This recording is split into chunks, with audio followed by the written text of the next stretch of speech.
ارشاد فرماتے ہیں صحابہ سماعت کرتے ہیں، گفتگو ہو رہی تھی، اتنے میں حضور علیہ السلام کی نگاہ دور سے آتے ہوئے قاصد پر پڑی، مسکرا کر بیٹھے ہوئے سامنے صحابہ سے فرمایا بھی ذرا رستہ دے دیں، یوں رستہ بنوایا اور قاصد سے فرمایا کہ بھی سیدھے چلے آؤ۔ قاصد ہے کہ آبا کے بند بندھے ہوئے، خط چھپا ہوا، گردن جھکی ہوئی، ہاتھ باندھ کر سیدھا بارگاہ مصطفی میں آیا۔ ابھی اس نے کہا کچھ نہیں، کوئی اشارہ نہیں کیا، کوئی کلام نہیں کیا، مصطفیٰ مسکرا کر پہلے سے فرماتے ہیں لاؤ نا میری امانت، لاؤ نا میری امانت۔ خط پیش کیا گیا، خط کھول کر پڑھا گیا، پھر دعا کے لیے حضور علیہ السلام نے دعا فرمائی، لنا شمس وللآفاق شمس۔ بھی آفتاب فرمایا تو کیوں فرمایا؟ جس طرح آفتاب کے طلوع ہونے سے قبل خبر ہو جاتی ہے، یہ نہیں حضور علیہ السلام کی جلوہ گری سے پہلے خبریں پہنچ رہی تھی، اور یہ وہ مرحلہ کہ جب حضور کی جلوہ گری ہوئی ہے تو تغیر و تبدل اپنی جگہ پر ہوا ہے کائنات میں۔ اس تغیر و تبدل میں جہاں پر جو ہمارے سامنے ایک واضح نقشہ اور تصویر تحریرات کی صورت میں آتی ہے، مختلف تحریرات کی صورت میں، وہ ہے کسریٰ کا محل۔ ذرا بات کو آسان کرنے کے لیے یوں ہے کہ 12 ربیع الاول کی صبح عجیب و غریب مراحل ہوئے، بادشاہ اپنے محل سے اٹھا تو خبر پہلی ملی کہ 14 کی گرے گر گئے، دراڑیں آ گئی، رات کو زلزلہ آیا۔ اسی صبح نے کونسل بلا لی، فوری طور پر مشیران موجود ہیں، وزراء بلا لیے اور تفتیش شروع کر دی کہ یہ میرے محل کا یہ حصہ اتنا کمزور کہ اس کے کنگرے گرے ہیں، اور 12 گرے، 14 گرے، نہ 12 نہ 13 نہ 16، کیا وجہ ہے؟ لوگوں نے بتایا بادشاہ دیوار کمزور نہیں ہے، دیوار تو اتنی ہے کہ 4 گھوڑے پہلو با پہلو دوڑ سکتے ہیں، معاملہ کچھ اور ہے، ہماری سمجھ میں خود نہیں آیا اتنی مضبوط دیوار کے کنگرے گرے کیسے۔ ابھی یہ باتیں ہو رہی تھی، ایک شخص باہر سے آیا، آ کر کہتا ہے کہ اے بادشاہ، دریائے سابا کل شام تک کناروں تک ابل رہا تھا، آج دیکھا ہے تو خشک ہو گیا، نہ جانے اس کا پانی گیا کدھر۔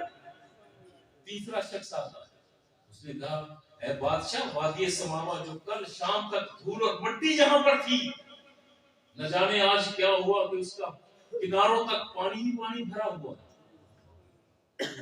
بادشاہ یہ ساری باتیں سن رہا ہے۔ چوتھے شخص نے آ کر ذکر کیا، بادشاہ فارس کا آتش کدا، ہمارے ملک کا وہ آتش کدا جو 1000 سال سے کبھی بجھا نہیں تھا، جل رہا تھا، لوگ وہاں سے روشنی لے کر آگ لے کر جایا کرتے، نہ جانے کیا ہوا، رات اچانک بجھا، روشن نہیں ہو رہا۔ بادشاہ کو کسریٰ کو خیال آیا کہ واقعہ تو کچھ ہوا ہے، اس نے کہا کہ کسی عالم کو بلاؤ۔ اس نے عبد المسیح کو بلایا گیا، بہت بڑا عالم تھا اس دور پر، تورات، زبور اور انجیل کا عالم، اور اسے بلا کر پوچھا گیا کہ بھئی یہ واقعات ہوئے ہیں ایک ہی رات میں، دریائے ساوا خشک ہو گیا، وادی سماوا پانی سے بھر گئی، کنگرے 14 گر گئے اور فارس کا آتش کدا بجھ گیا۔ اس نے کہا ہاں بادشاہ، رات کچھ محسوس تو مجھے بھی ہوا، چاند کو دیکھا تو یوں محسوس ہوتا تھا کہ جیسے یہ زمین کو چومنے چلا رہا، ستارے دیکھے تو اپنے حجم سے بڑے، ہواؤں میں عجب سی صبح خرامی تھی۔ بادشاہ واقعہ تو ہوا مگر میرے علم میں نہیں کہ واقعہ کیوں ہوا ہے، اتنا نہیں جانتا۔ تو اس مرحلے پر بادشاہ نے کہا کہ کیا کوئی اور عالم ہے جو بتا سکے؟ اس نے کہا ہاں، میرا ایک ماموں ہے سکول پادری، بہت بڑا عالم ہے، تورات کا، زبور کا، انجیل کا، عمر اس کی 200 سال کے قریب ہے، ضعیف ہے۔ اے بادشاہ، یقیناً وہ جانتا ہوگا کہ یہ نشانیاں کیوں ہیں. اگر اجازت دیں تو میں اس سے پوچھا ہوں. وہ شام کی سرحد پر رہتا ہے. تیز ترین سواریاں دی گئی کہ جاؤ، بادشاہ نے کہا کہ جاؤ پوچھ کے آؤ اپنے ماموں سے. تیز ترین سواریوں پر یہ سفر کرتا ہے عبد المسیح، اور اس کا ماموں، اس کی حالت بھی ذرا آپ کو بیان کر دی جائے. یہ وہ تھا، بہترین عالم تھا، مگر ذوف ایسا کہ اپنی مرضی سے کروٹ نہیں بدل پاتا. اس کی پیوٹے اس کی آنکھوں پر گرے رہتے.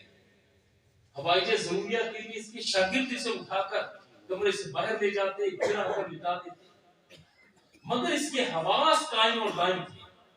ذہین تھا، سمجھدار تھا.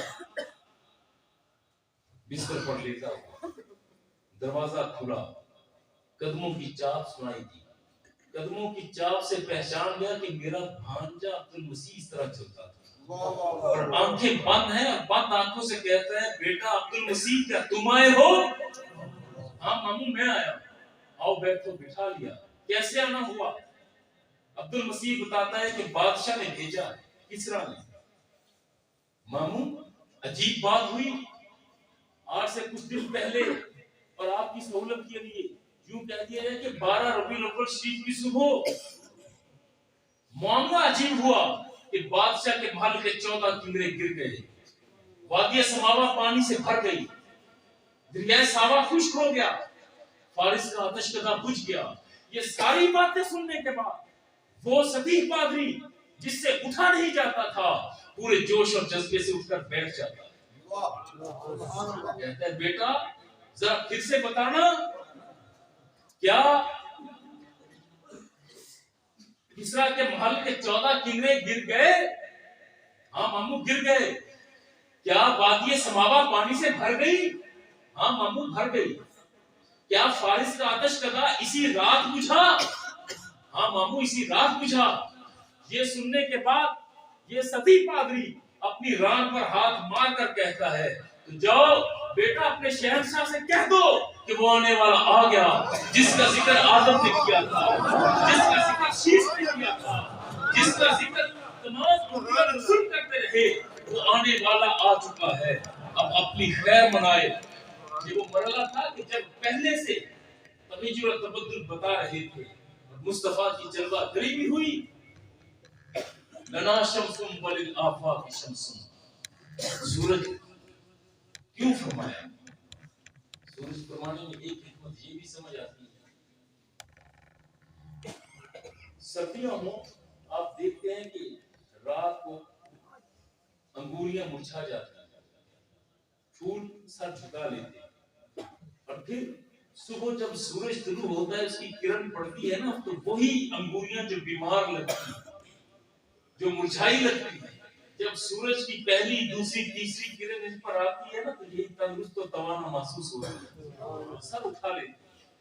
اور مصطفیٰ صلی اللہ علیہ وبارک وسلم ہے آفتاب نبوت و رسالت. آپ کی نگاہ فیض، نگاہ کرم جس بیمار پر بھی پڑی ہے وہ بھی تندرست و توانا. اب اسے سمجھنے کے لیے کتاب ہے الخصائص الکبریٰ، علامہ جلال الدین سیوطی رحمۃ اللہ تعالی علیہ. وہ شخصیت جنہوں نے حضور علیہ الصلوۃ والسلام کی زیارت 100 سے زائد مرتبہ کی، اور یہ زیارت حالت خواب میں نہیں بلکہ حالت بیداری میں ہے. آپ ایک منظر پیش کرتے ہیں اور وہی منظر آپ کے سامنے میں پیش کرنے کی ضرورت کرتا ہوں. منظر ہے وادی کا، بنو سعد قبیلہ جہاں پر آباد ہے. اور یہ بنو سعد وہ علاقہ کہ طائف کی وادی سے ذرا آگے جائیں 30 سے 35 کلومیٹر تو وہ حصہ. اس مقام پر ایک صبح بڑی ہلچل تھی. کچھ خواتین اپنی سواریوں کے کچالے تیار کر رہی تھیں، خرجیمیں بھر رہی تھیں، مشکیزیں پانی کے بھرے جا رہے تھے. ایک خاتون آئی بڑی کمزور سی، اگر پوچھتی ہے کہ بہنوں کہاں جا رہی ہیں تو انہوں نے بتایا بھئی جا رہی ہیں ہم مکہ کی طرف.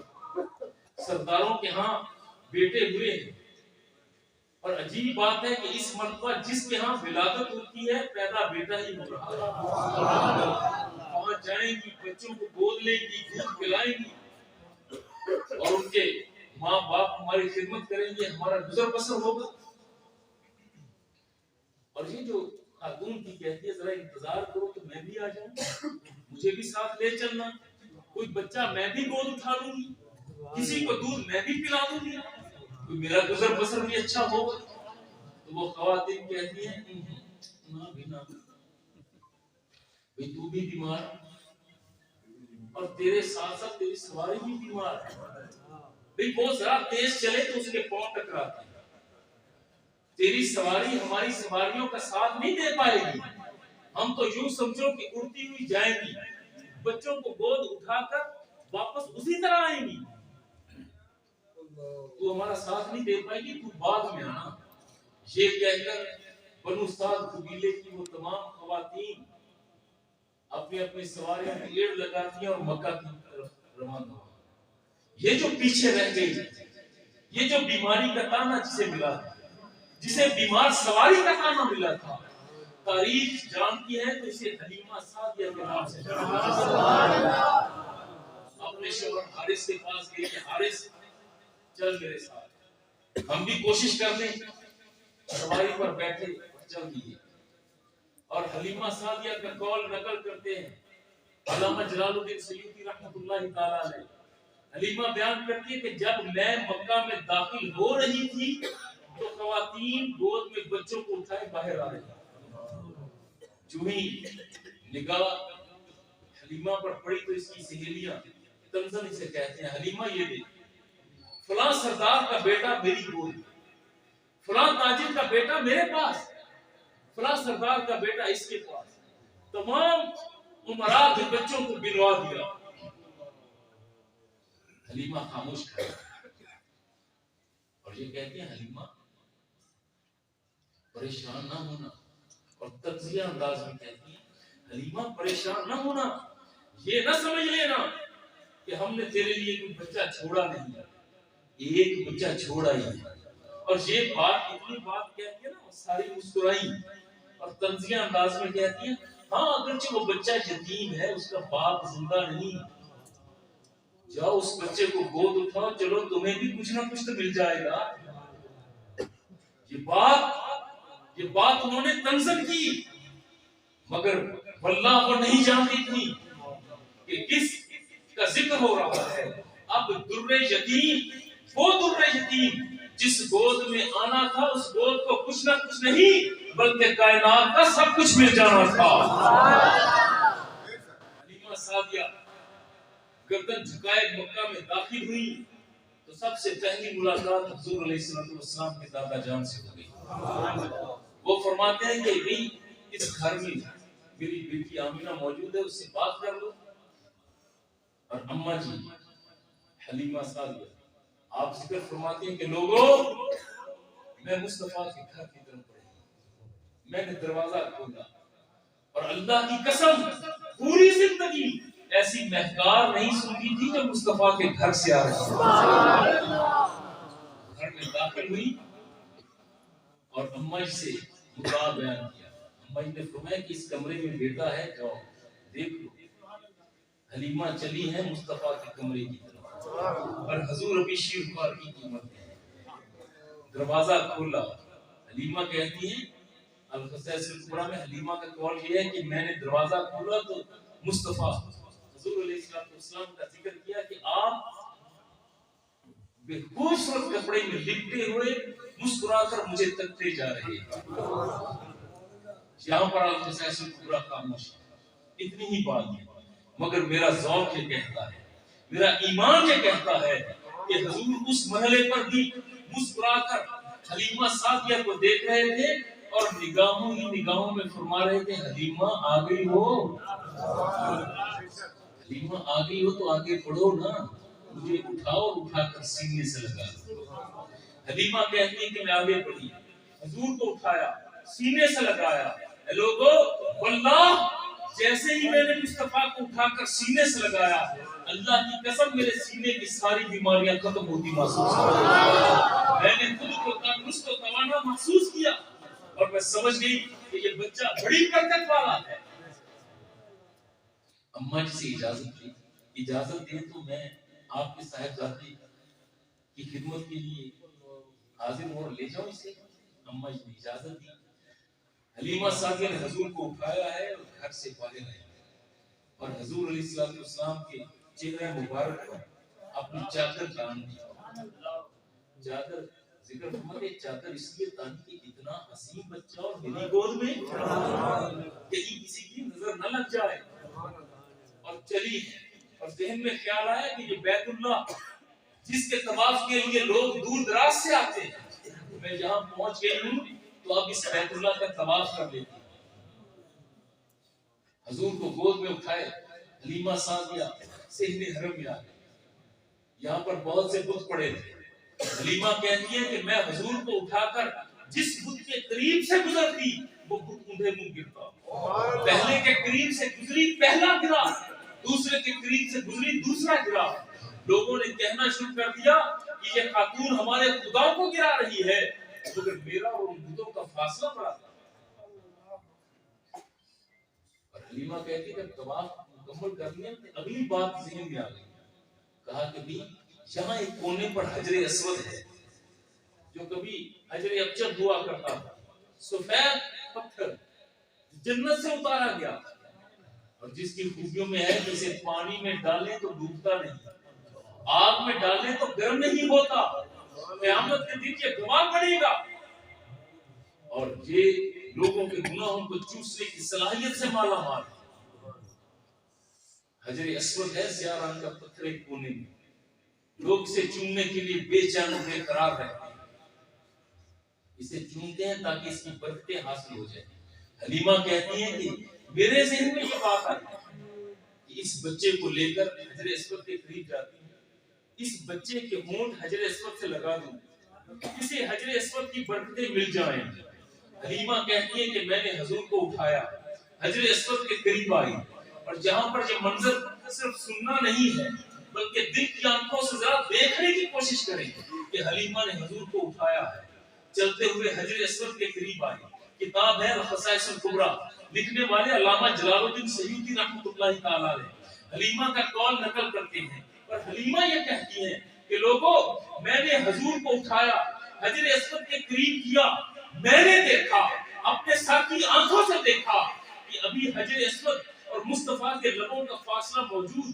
میری نگاہوں نے دیکھا کہ حجر اسود اپنے مقام سے نکل کر مصطفیٰ کے لبوں کو چومتا ہے اور واپس نصب ہو جاتا ہے۔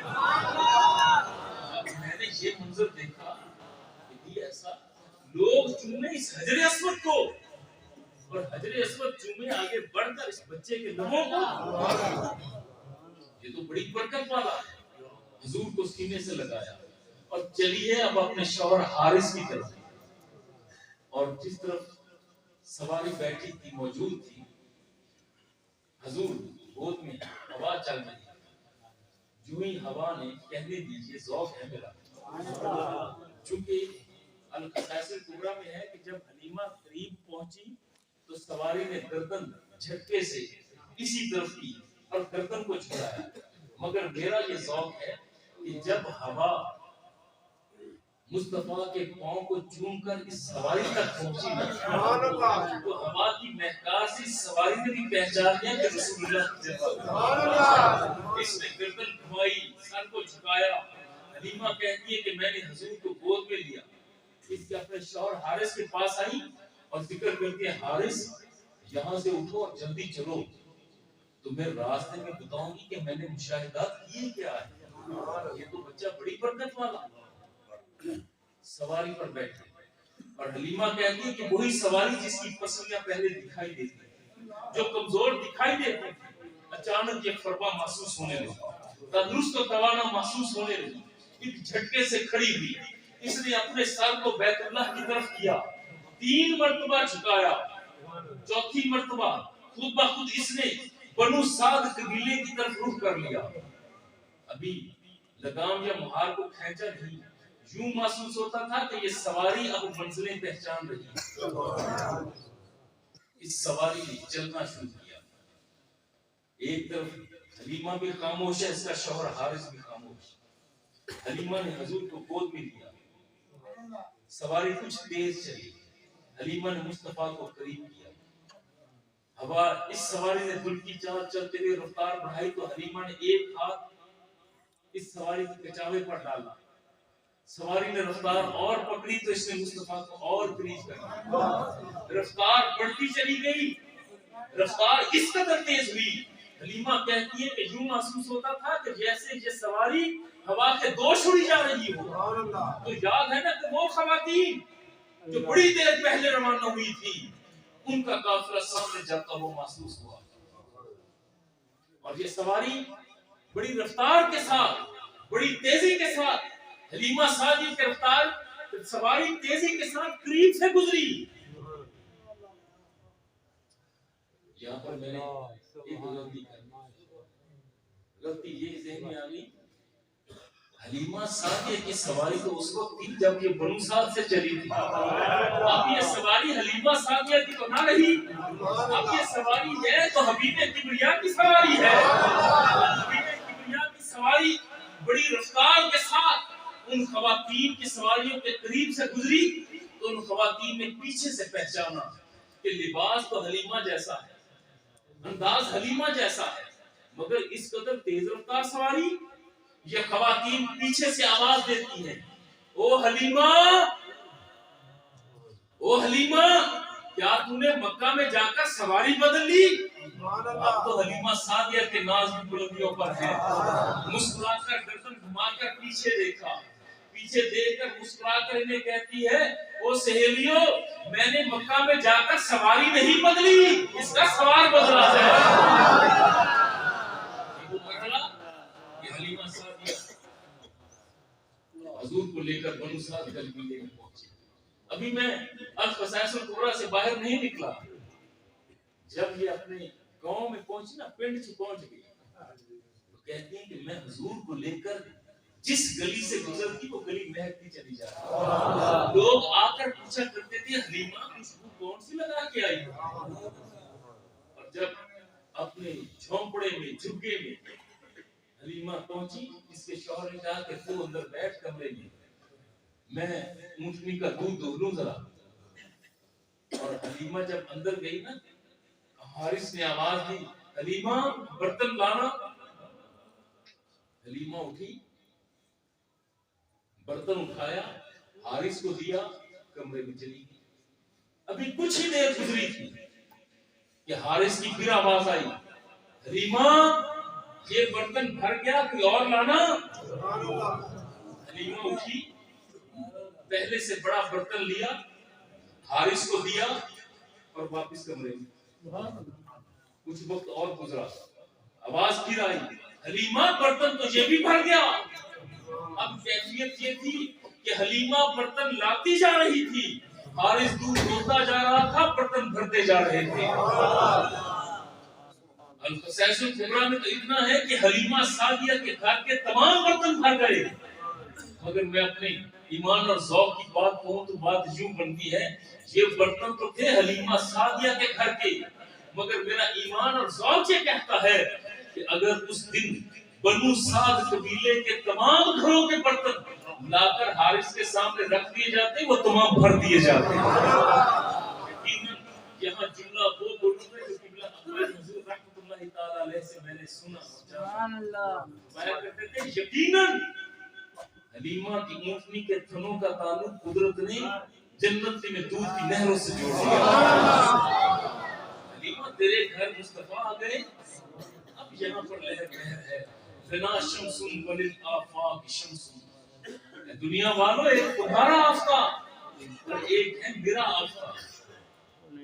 اور اللہ کی قسم میرا آفتاب جو آفتاب نبوت رسالت ہے تمہارے آفاقی آفتاب سے کہیں زیادہ حسین ہے. آفتاب کیوں فرمایا؟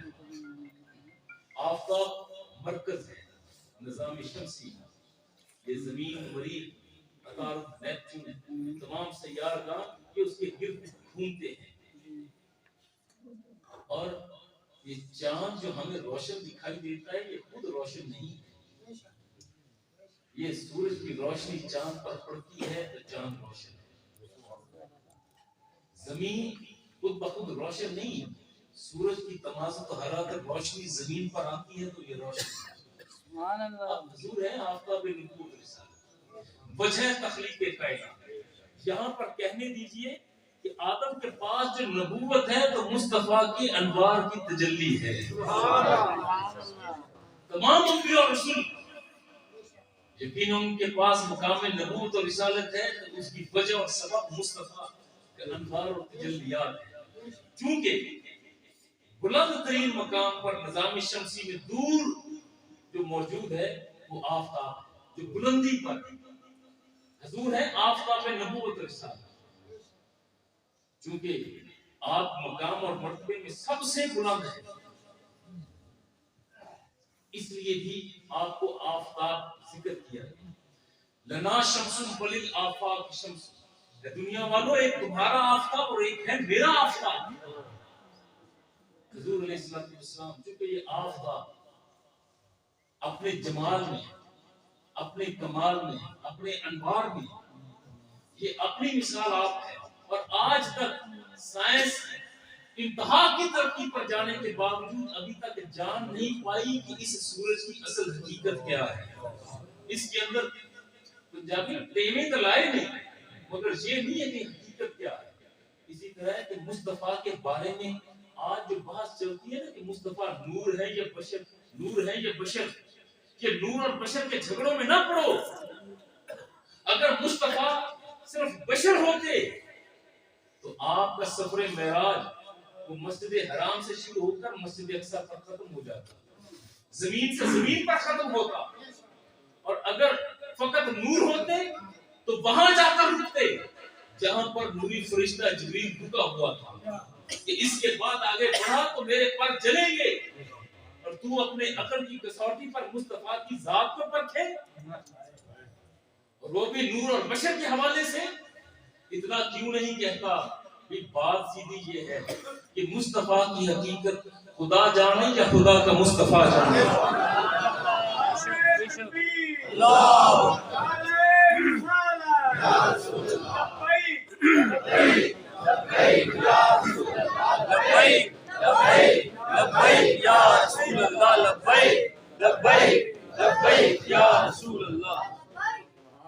وہ مرحلہ کے یاد آ گئی بات وہ بھی کرتا چلا جاؤں، یہ وہ سرحد ہے سدرۃ المنتہا، حد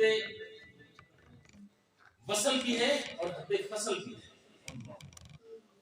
اس کا اصول یہ ہے کہ عالم مقام کی کوئی چیز لا مقام میں جاتی نہیں، لا مقام سے کوئی چیز عالم مقام میں اترتی نہیں۔ تمام فرشتوں میں لطیف ترین نور رکھنے والا فرشتہ وہ جبریل امین ہے، اور وہ بھی وہاں پر رکے ہوئے ہیں۔ مگر عجیب بات ہے کہ حضور علیہ السلام وہاں پہنچ کر پھر فرماتے ہیں کہ جبریل چلو نا ذرا آگے چلے، جہاں سے گزرے جہاں وہ پہنچے مقام ہر ایک بتا رہا ہے، اسی کا جلوہ اسی کو پانے اسی کی جانب بھی جا رہا ہے۔ یہ اصول تو یہ تھا کہ عالم مقام سے کوئی چیز لا مقام میں جاتی نہیں، لا مقام کی کوئی چیز عالم مقام میں آتی نہیں، مگر مصطفیٰ صرف گئے نہیں ہے بلکہ یوں کہنے دیجئے کہ مصطفیٰ کا تو آنا جانا لگا ہوا تھا۔ اور جبریل کہتے ہیں کہ آگے بڑھا تو تجلیات الہیہ کے حلقے سے پرتاؤ سے میرے پر جل جائیں گے، خاکستر ہوں گا، مگر مصطفیٰ گئے، آپ کا بدن مبارک جلا نہیں، تو پھر کیا کہنا ہوگا؟ جواب ایک ہی ذہن میں آتا ہے کہ مصطفیٰ کا بدن مبارک جبریل کے نور سے بھی زیادہ لطیف ہے۔ بات یہاں تک نہیں، ذرا آگے بڑھتا ہوں، یہ تو مصطفیٰ کا بدن مبارک ہے نا۔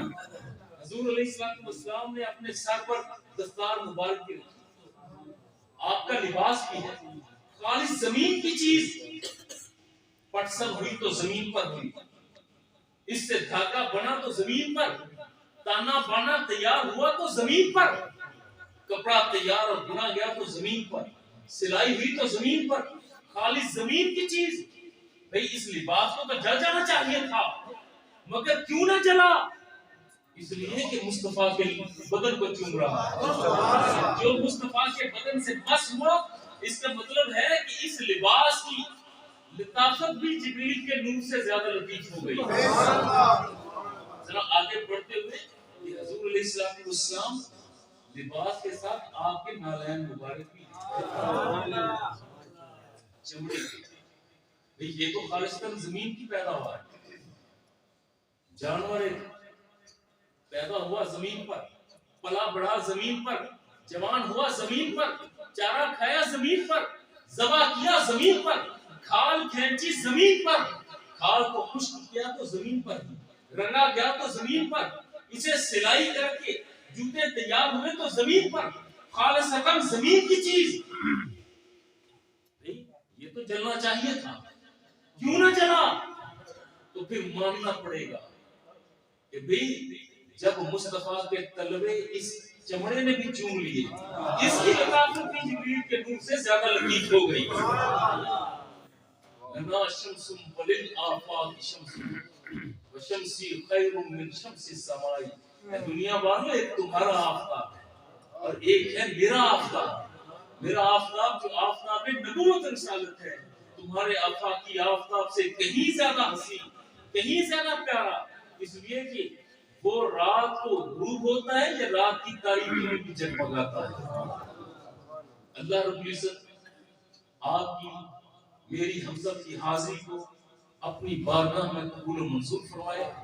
وہ میرے عزیز دوست بھائی بیٹے جنہوں نے اس تقریب کا انتظام و انصرام کیا، جو اس تقریب میں دور و نزدیک سے پہنچے، ذکر خدا ذکر مصطفیٰ کی اس محفل میں پہنچ گئے، اللہ رب العزت انہیں اپنی رحمتوں کے حصار میں ہمیشہ ہمیشہ رکھے. صلی اللہ تعالی علی خیر خلقہ محمد وآلہ وسلم.